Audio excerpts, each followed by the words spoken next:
Welcome to the Snap Audition Podcast. Be sure to like, subscribe, follow, and leave a 5-star review. And check out the Snap Audition platform at snapaudition.com. We're here with Chris Green, veteran band director, and also at this point works with Frauhof uniforms. Is that right? Frauhof uniforms. Frauhof. You just told me what it is, and I didn't remember. Frauhof uniforms, and also Guard Closet. Mm-hmm. Right now, you're in Wichita, Kansas. Yes. Tell us about you, where you live, what are you doing? Well, I live part-time in Wichita, Kansas, and full-time in St. Petersburg, Florida. Mm-hmm.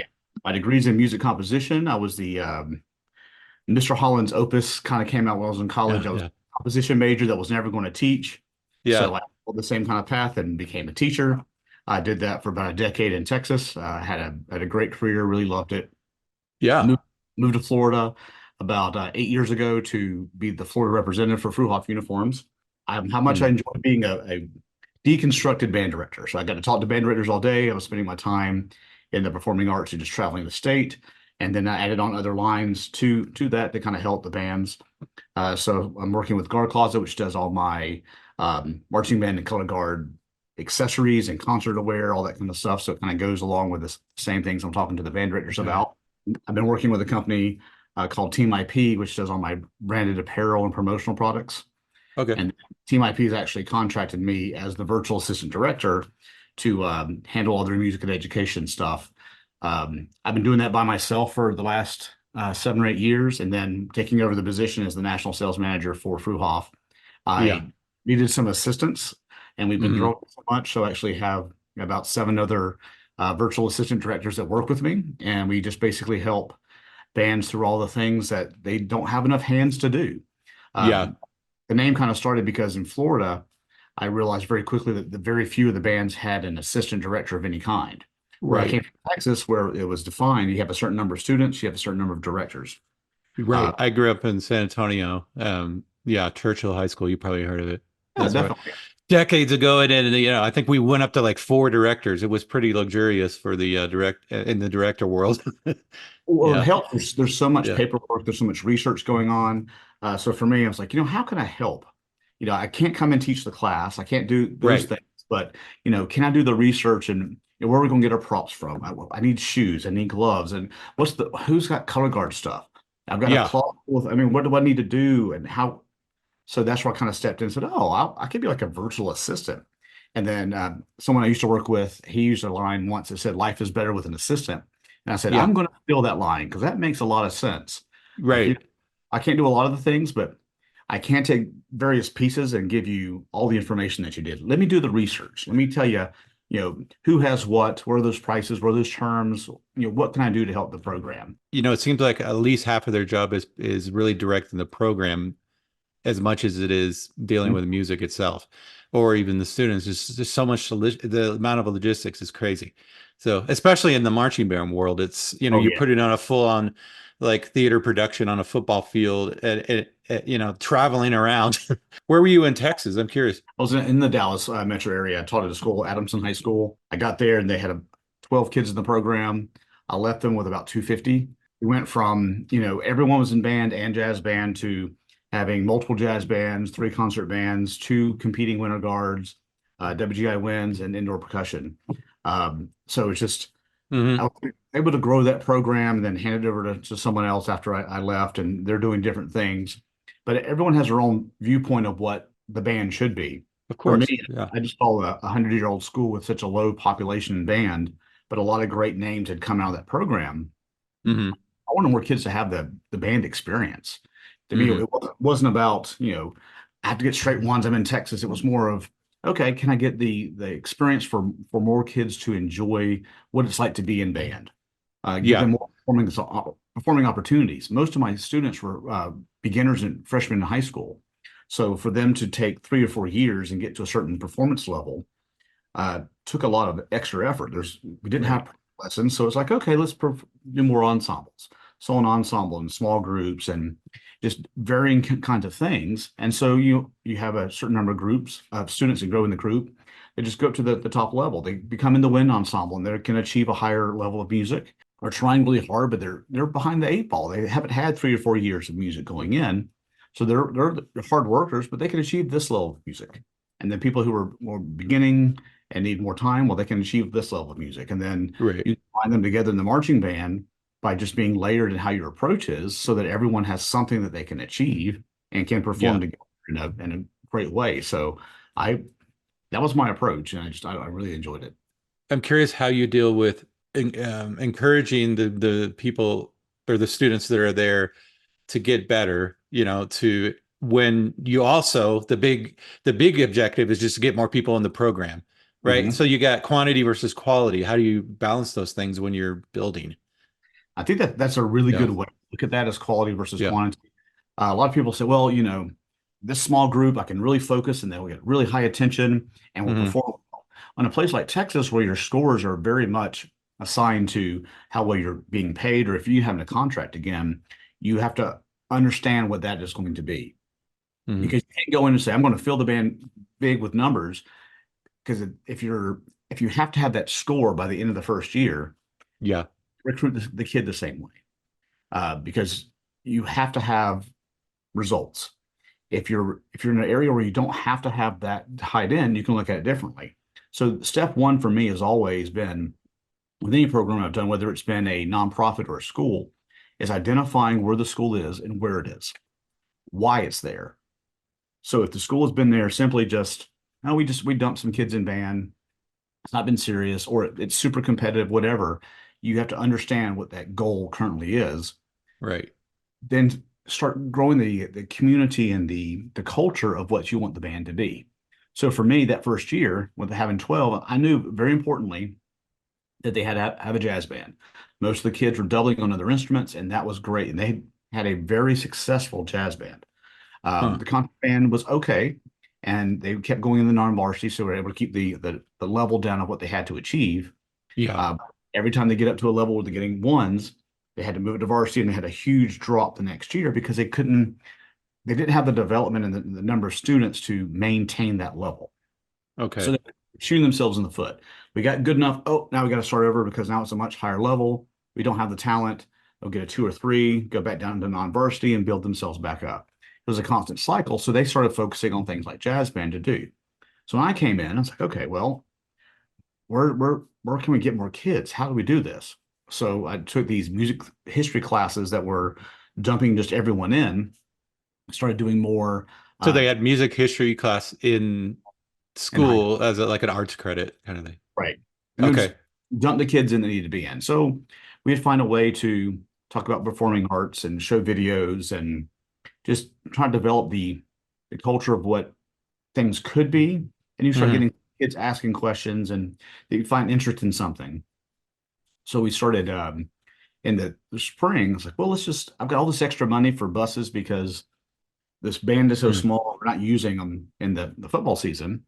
So we went Hmm. to a couple of contests where they saw bands that weren't like them. So, hey, there's a free trip. We're going to go Uh-huh. see marching band contest, 4 hours. We'll go someplace cool to eat. We did the same thing with Winter Guard and indoor percussion. Let's just go. Here, hey, guys, here's a video of what's going on. If you want a trip, this is how much it costs and go. And I always had Yeah. about 15, 16 kids that want to go because it would be the band kids would definitely want to go. And then a few of the kids from the music history class. Oh, that'd be kind of fun to go. Cool. Hmm.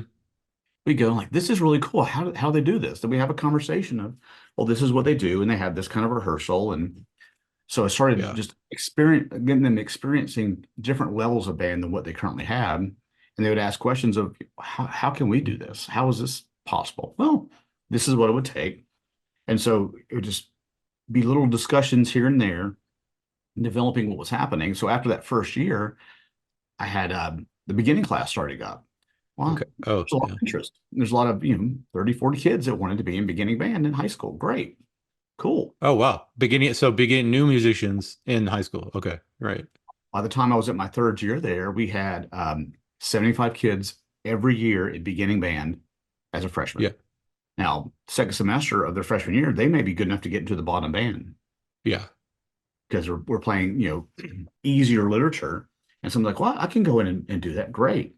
Some of them they skipped second or second, their second or third year of middle school band because They didn't like it. They didn't like their band director. They moved, whatever reason, and they got back Mm-hmm. in.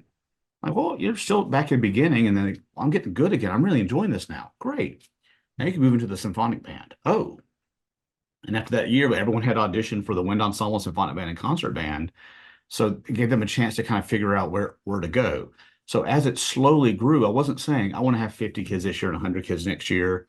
And I think a Yeah. lot of directors go in and say that. I'm expecting to be 150. Well, how do you mean do you have now? 20.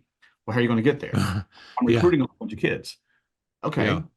But that's that quality versus quantity. You're So right. by going through and developing the student themselves and why they want to be in band, why they Right. want the band experience, then figure out what that level is going to be. If your school is simply, hey, we have a band, and then they really enjoy playing for the basketball team. The basketball team here is huge. Great. Then create a stands pet band kind of group that plays for the basketball team. You go in, you're like, in order to do anything where students are going to be attracted to it, you're going to have a level of success or whatever. You got to have more people. Like, you just can't sustain it with, there's a critical mass number you got to have.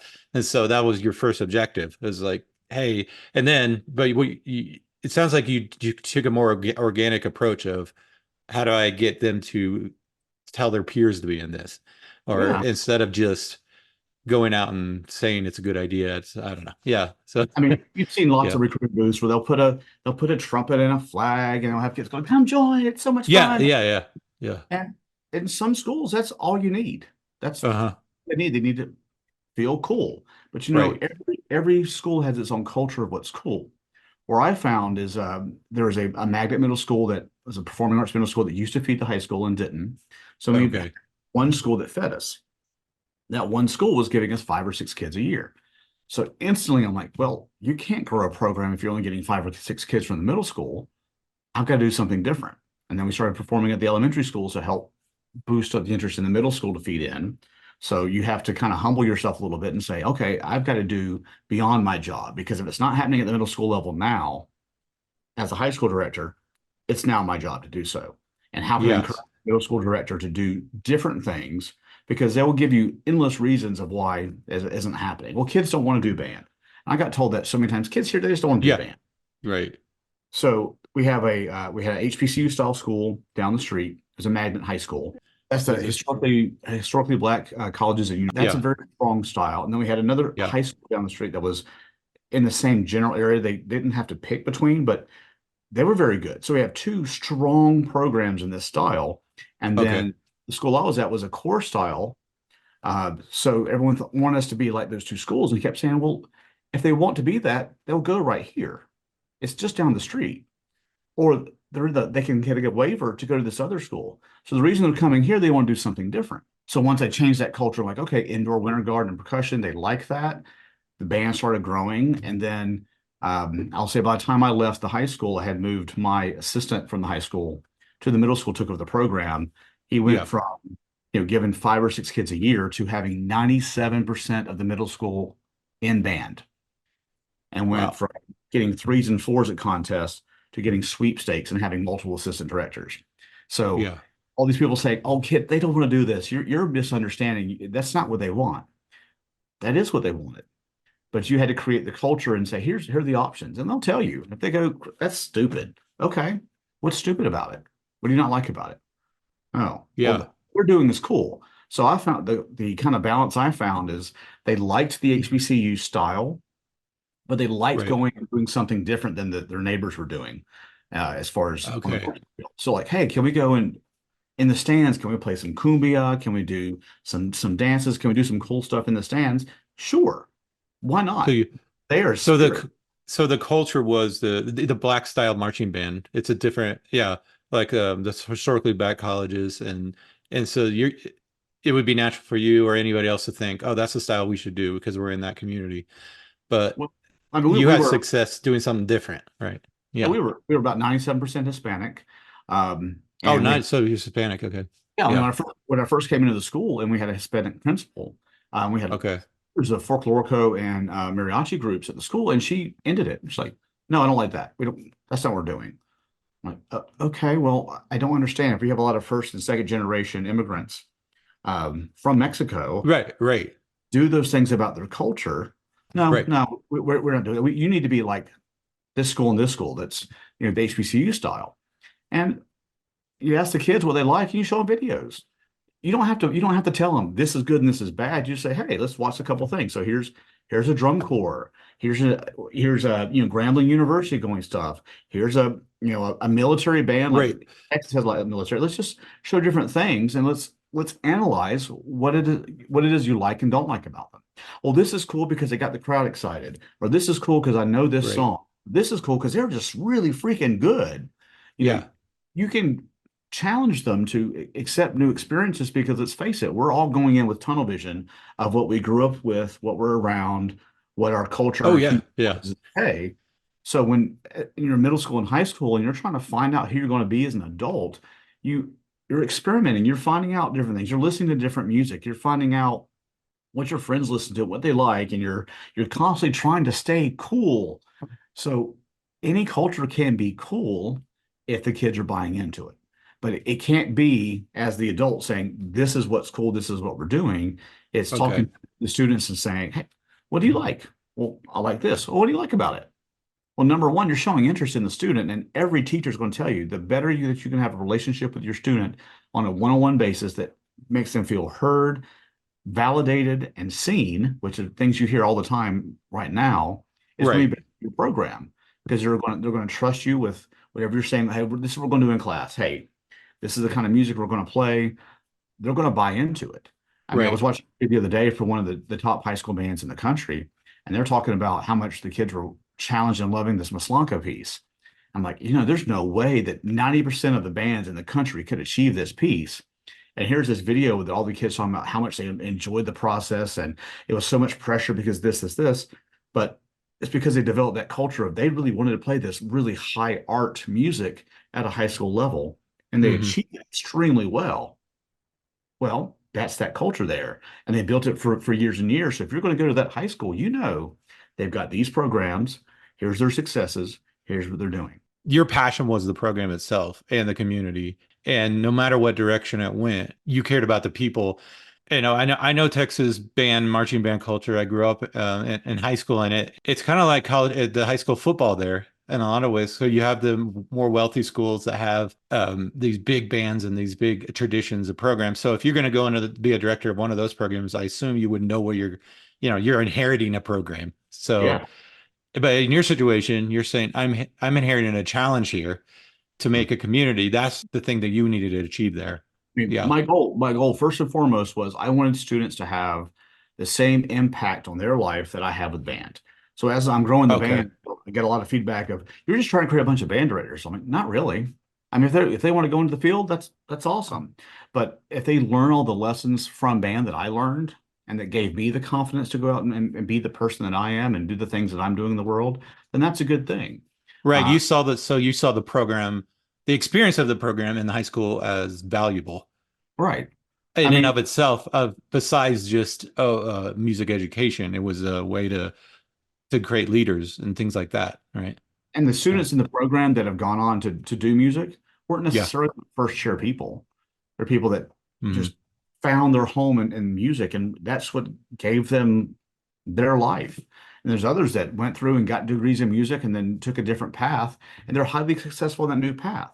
So I think we get into a lot of tunnel vision again of great program. We're going to have good music on stage, good music on the field, and this is what we're going to do. And realizing Uh-huh. that students are not going to continue music. You hope they do. You hope they Continue either playing music. Right. Yeah. right, you're Yeah. doing it professionally or in a community band, or you hope that music stays with them at some point.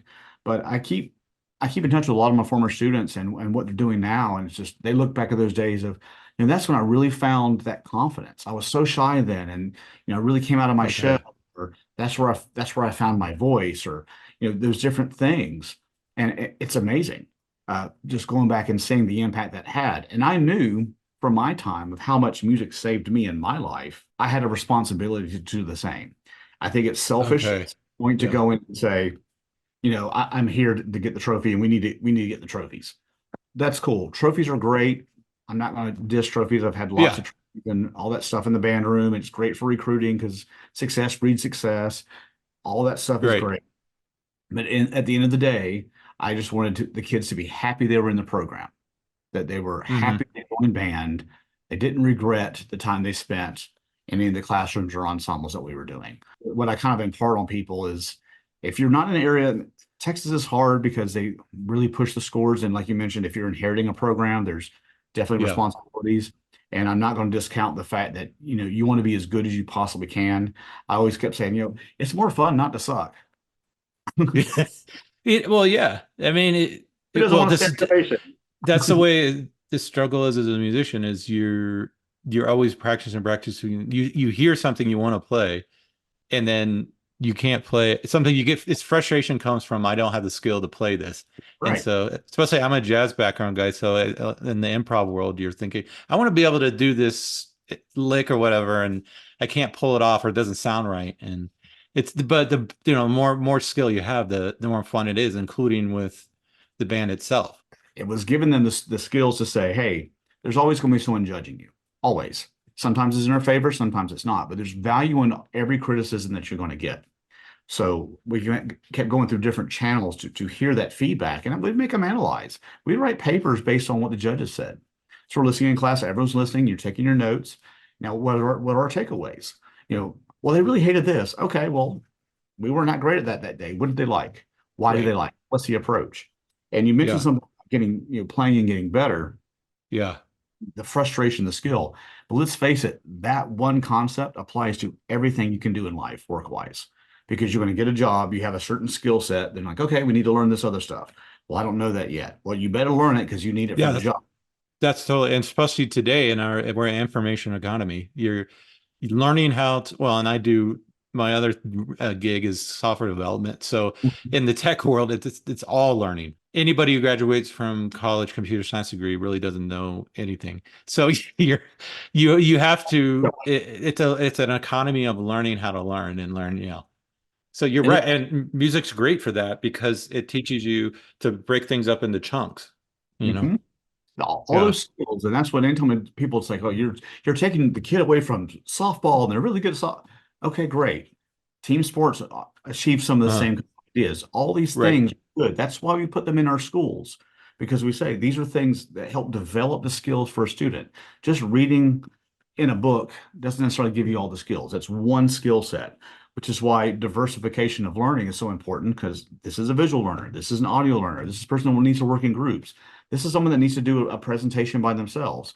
And we constantly challenge our students to go through all these different learning aspects. Well, band does that nonstop. You have your Yeah. Yeah. individual Yeah. responsibility, your section responsibility, your overall. Maybe you're a leader in the band. Maybe you've got, four different ensembles that you're playing in. There's different things you've got to learn and practice and balance everything else in life. Well, that's a skill set you have to have no matter what your career is. So putting it in the band program, it's extremely important. So Yeah. I can tell you the number of students that came and said, that's the only reason why I came to school was because of band. I'm like, well, yeah, but now you're doing admissions at a college. Yeah.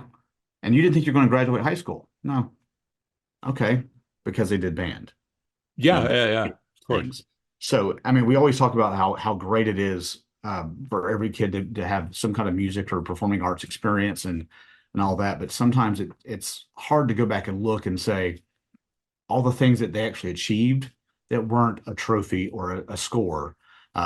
So going back to your first comment about quality versus quantity, that Yeah. is a huge thing, and a lot of directors I think would choose quality first, and that's fine. I'm not discounting that at all, but I'm saying that sometimes you need to think outside that box, get off the ego a Right. little bit of what you think, because yeah, that's my name of the program. Well, they got a bad score, but you have no idea how far they came.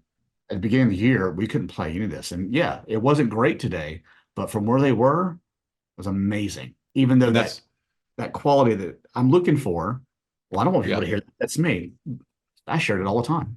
Well, just having a reason to want to get up and go to school, things like being part of your band was probably a relief to a lot of these kids.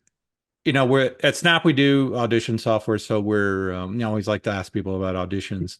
But in what I've been learning is in school programs, how people assess students Mhm. varies a lot. What was your general rule, like general thing you did with assessment? How did you assess them? How did you have auditions? Did you place them?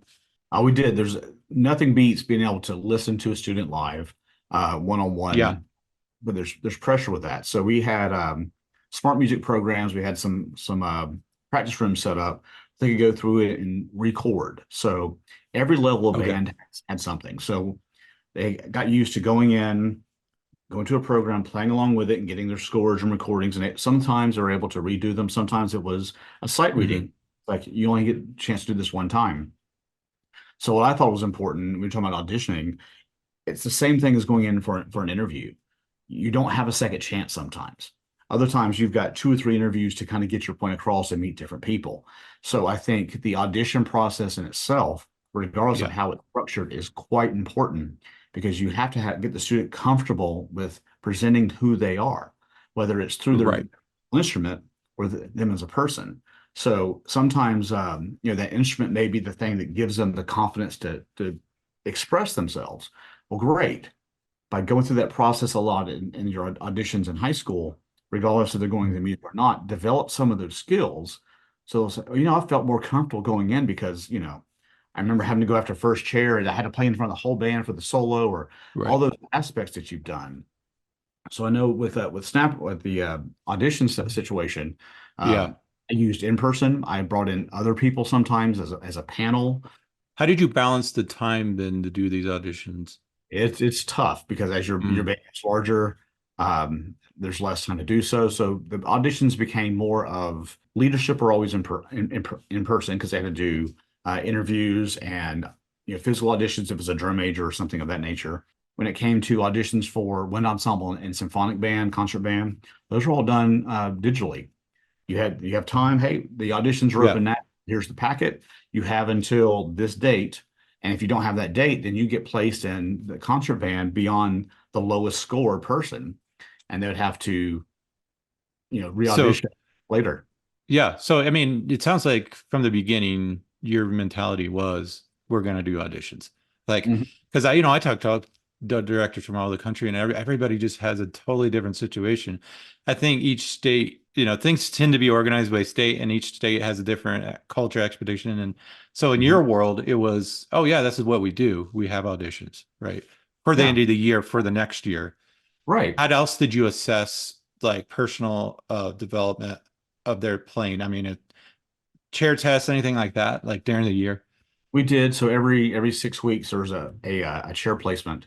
Oh, Now, wow. Oh, depending on the part of the season because we're going into UL contest. I don't want someone moving from first chair to last chair because they're not practicing, and I need them on that first part. So there's a little more consideration on timing as to what I need for the band overall. So you have to keep the big picture in mind when it's coming to concert stuff. It's like, hey, in wind ensemble, you need to be able to play all your stuff all the time. So once you make wind ensemble, you're in wind ensemble for the year unless you have a disciplinary issue. Every 6 weeks they're going in for their playing test. They're always assigned to their parts there. Now for symphonic band, it's a little different. It's like, hey, here's the chair placement, and then every 6 weeks they're able to challenge. Well, if they challenge somebody, like, oh, you're challenged, okay, here, you go in here and the score is this. Okay. right, It means now you're this chair, you moved up and everyone else moves down. Oh, wait, but I didn't audition. Yeah, but fourth chair challenged second chair. It's now their second's third, third is fourth. Well, I just got whoa, bumped my part and I didn't do it. That's how it works. There's only three on first. Well, I want to challenge. Okay, next time you can challenge. And so that created the culture of, well, now I want to practice. I want to get better at my audition, or that person, they can't beat me. Well, they practiced the audition music. You did not, but I'm a better right. player. Doesn't matter. They were better prepared at that day, that moment in time. So how can you beat them now? Well, I have to go in and the next opportunity, you're going to have to sit with it for a while, but your next opportunity, you can go in with Right. the package and go. All I can remember is middle school, and like we had to play something during the class. So is that the way you did it? You'd have just go person by person, or did you call them into your office? Or A lot of times we did them on smart music so you had because them record something? Yeah, it's so I faster. recorded it because goes right in, it's playing along with it. I have the recording, I make them say their name so I know it's them playing. It goes through, it gives them an accuracy thing. But the other thing about that, I could listen to those recordings on my way home. So like, okay, well, your score on the technical aspect, Yes. 8%. great. I'm going back home like, oh, tone, ooh, we're having some issues, blah, blah, blah. Right. I can get feedback. So I get feedback on the way home and, stop at a stoplight. Like, Right. hey, I just listen to your recording. Make sure you take a bigger breath at the beginning and then make sure Yeah. we get the whole phrase, whatever little tidbits I could do real quick. Or say, come in. I want you to come play this for me again. You got to use the tool or utilize the tools that are there because this is the world we live in. It sounds like too, even you started so small, but you didn't sacrifice your standards. And but actually you use the competition part of it, compete, students competing for spots and things like that to inspire them to get better. So the quality of the program got better and then blah, blah, blah. Sometimes I'll see programs where they'll make it a big tent thing Mhm. and just try to get a lot of people in, but then there's not really a focus on quality because maybe they're afraid that the kids will quit because it's too hard or Oh, whatever. Yeah. completely. And those kids that quit, like Yeah. I had top kids quit.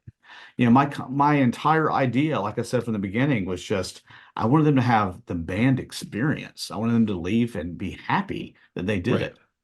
Yeah, Not which included, it didn't just include being part of a club. It was actually hard work to contribute to the overall cause and to your personal development as playing an instrument. And yeah, completely.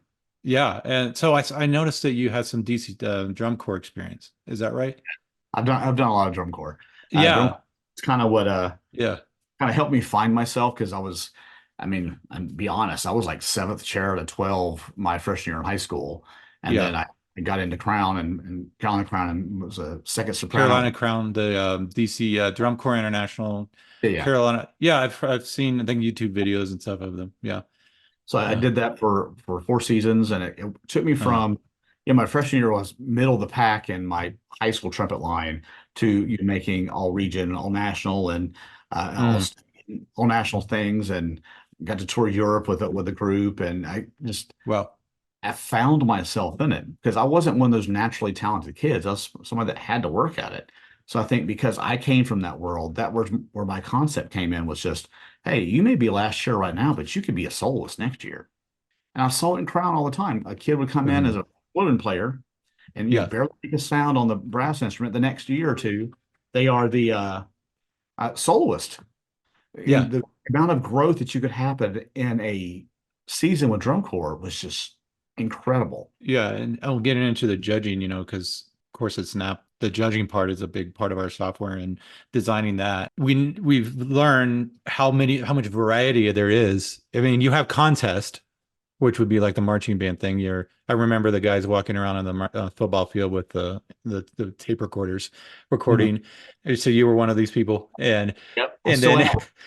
It's yeah, this and now. then oh, it's so fun. Yeah, it's phone now. And then you had those contests with groups, and then you have the individual contest or auditions, etc. What are have you had bad experiences with judging where like it wasn't set up correctly, or it's you come in and you don't really know what to do? There's always a situation that kind of trips you, whether it's Yeah, the show organization or the bands. I mean, the thing you always try to do is you're always trying to find the positive. You're always trying to figure out to give them credit for the things they are achieving. yeah, Sometimes it's hard. Sometimes the directors have set the students up in a way that just it's not working, and yeah. it's not. Maybe it's not even salvageable. It's like the music is way too hard, drills way too hard. Mhm. They didn't understand their students. Maybe they designed it for students they had as opposed to the ones they have. Um, maybe But your they job is in that as like if you're judging a marching band thing, you're either on the field walking around or you're in the press box. right. And then are you yeah, I'm trying to remember how it works because you're assigned a certain part of the show or not part, but Right. like element, A different right? caption kind of thing, whether it's Yeah. general effects or a performance or an ensemble kind of caption. But so Okay. you're kind of staying in your lane and giving advice, but it's reactionary. You've not seen the show, so you're listening and you're trying to appreciate, and you're trying not to say, well, what I would do is this. It's more of, okay, I see what you're trying to do here. Let's give a Okay. little more, if you give more emphasis to this, that'll help what you're trying to do communicate better. Or, hey, we're having some timing issues. What I'm hearing in the timing from up here is that the percussion is not lining up with the drum major, and we've got students on side B that are a little bit behind the beat. you're trying to analyze it as we're going and just trying to make sure that they're hearing it because you have no idea their situation. They may be one band person, they maybe not never get on the field, they may not have a box, they may not be in a stadium except for at a contest date. So the Okay. sound they've been doing in that band room all the time sound great, and then a new environment, it's not translating as well. So you're trying to Yeah. impart the advice of what you've experienced Right. with them that one day and applying it to what you think it might be happening. And thankfully, a lot of these programs will all have shows will have uh, a feedback session, like a critique or a talk back. And I'll say, hey, listen to your tape. I heard this. I wasn't understanding what this meant, or let me explain to you what's going on. Well, that gives you the opportunity to say, okay, well, that makes sense. So with that being said, this is how I would Huh. address that differently, or this is how I would say, you're doing the best you can in the situation, or some advice of something they may want to try. But you're already like you're creating it. You're giving a numeric score too to Mhm. whatever elements. Is there a pretty standard way of doing it in the marching band world? Well, it depends on circuit. I mean, circuits have their own standard ways. There's a lot of independent Oh, shows. Either say we borrow against BOA or UIL or US bands or TUB. We're borrowing against that, or we're using this judging association, so we know that this is the critiquing criteria. So it just depends. I mean, with Texas, if you do US bands, UIL, and BOA, all three are major things. They all have their own unique concept of what they value as most important on their okay. scales and their rewards. But then there's also independent shows, and some of them say, "Hey, we don't follow UIL. It's really a showcase, or Okay. it's a crowd interaction, or we're really focusing on what the students are performing quality wise, not what the designers have designed for them to perform. So it just depends. So Okay. So you, as a judge, of course, you gotta know that going in, right. and then they have to do a good job of explaining that to you. Do you ever show up like to judge and then late like halfway through the judging you're like, oh, this is what I was supposed to be doing. No. Oh no, me never, ever. Yeah.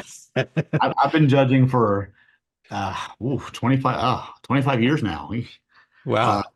Yeah. so in the first couple shows, I was more nervous, but I think because I wanted to do such a good job that I asked endless questions of everybody, and I would check in after a score. I'm like, hey, this is where I'm thinking. Is this Oh, yeah. Yeah. reassure? Like, I want to make sure that I'm not doing a disservice to the students just because I'm new. And then I've been a mentor teacher and a mentor judge before as well. And that's why I try to remember that excitement of I want to do well, not, oh, I want to show all the knowledge I have. Well, that's cool. Uh, We understand you have knowledge. That's why you were hired as a judge. yeah. Someone, I remember we go to the BOA things or whatever. And then on the bus home, they would play the tape, from the judge. And thankfully back then there was no profanity. That was only from the director. But that's yeah, why I always waited till I had the next class day because let's face it, after a long weekend with contests and football games, especially marching band, right. they're a little tired. Like, oh, okay. Well, let's re-energize. So we're pulling up chairs. Let's listen all together. And by that point, I've heard all the tapes. But let's look at this. This score's Mm, lower. This person appeared to enjoy it more. Why did they enjoy it? Why do we get mm, more credit over here? Well, who knows? The five bands before us could have done that one thing that bugged that judge more, and we did yeah, it better. So we get a better score. But their scores are all lower because they were being bugged. You don't right. you just don't know. So you Well, I kind mean, of it's art. yeah, it's Yeah, subjective. yeah, it is, and it should be. And I want to go back to your the assistant director, virtual assistant director Mhm. service. Assistantdirector.com. It's so hard when you're just put in a position like a band director. You're not taught how to buy things. I mean, and you're not to be able to say, okay, I have a $10,000, $20,000 budget. What do I do with it? How do I how do I make sure I'm not getting ripped off or I'm Oh, getting what I need is not easy. And yeah. I would say at yeah, least a third of the calls I get for uniforms, hey, I've never bought a uniform before. What do I do? yeah, exactly. Great. Well, guess what? I've made a uniform with every company. I work for a uniform company. I understand this. We'll talk through. Let me find out what you need, what you're looking for, how you're being funded, and we can help Yeah, you out. So right.